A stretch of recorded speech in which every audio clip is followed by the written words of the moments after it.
Doctor கு கணேசன் எழுதிய பகலில் குட்டி தூக்கம் போடலாமா எனும் கட்டுரை சிந்தை இணையதளத்தில் இன்று வெளியாகியிருக்கிறது.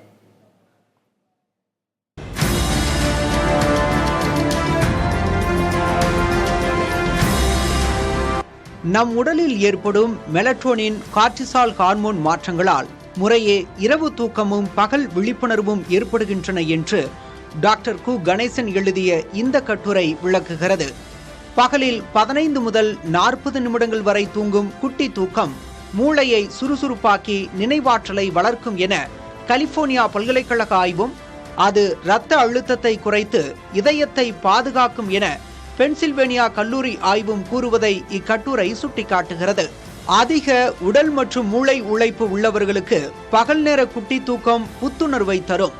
அதே நேரம் பகல் தூக்கம் 1 மணி நேரத்திற்கு மேலாக நீடித்தால் சர்க்கரை நோய் மற்றும் மந்தநிலை ஏற்படும் என்றும், தூக்கமின்மை நோய் உள்ளவர்களும் முதியவர்களும் பகல் தூக்கத்தை தவிர்ப்பது நல்லது என்றும் இந்த கட்டுரை தெளிவுபடுத்துகிறது.